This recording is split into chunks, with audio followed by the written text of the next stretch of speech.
ঈদের অর্থ হলো খুশি, আনন্দ বা উৎসব, তবে এর গভীরে রয়েছে ফিরে আসার প্রতীকী অর্থ।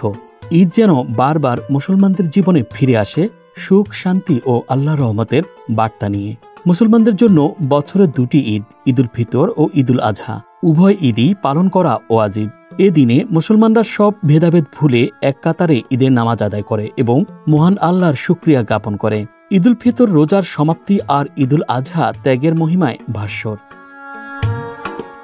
মহানবী সাল্লাল্লাহু আলাইহি সাল্লামের মক্কা জীবনে ঈদ বা রোজার বিধান ছিল না। ৬২২ খ্রিস্টাব্দে মদিনায় হিজরতের পর তিনি দেখেন সেখানকার মানুষ নওরোজ বা নববর্ষ এবং মেহেরজান বা বসন্ত উৎসব পালন করছে। কিন্তু এসব উৎসবে জাহিলি যুগের অশ্লীলতা, মদপান ও অস্থিরতা ছিল মুখ্য।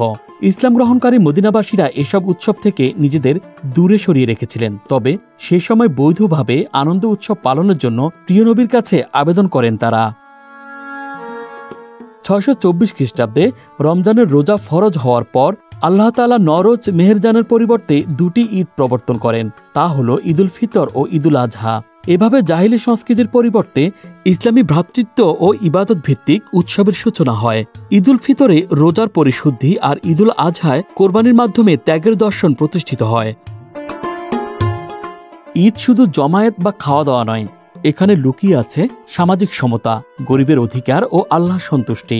ঈদুল ফিতরে সদকা দিয়ে গরিবের মুখে হাসি ফোটানো, ঈদুল আজহায় পশু কোরবানের মধ্য দিয়ে আত্মত্যাগের চেতনা জাগানো, এগুলো ইসলামের সার্বজনীন বার্তা।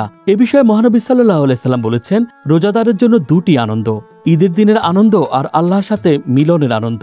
এভাবেই মুসলিম জীবনের অম্লান প্রতীক হয়ে ওঠে ঈদ উৎসবগুলো। Dhaka express, news desk.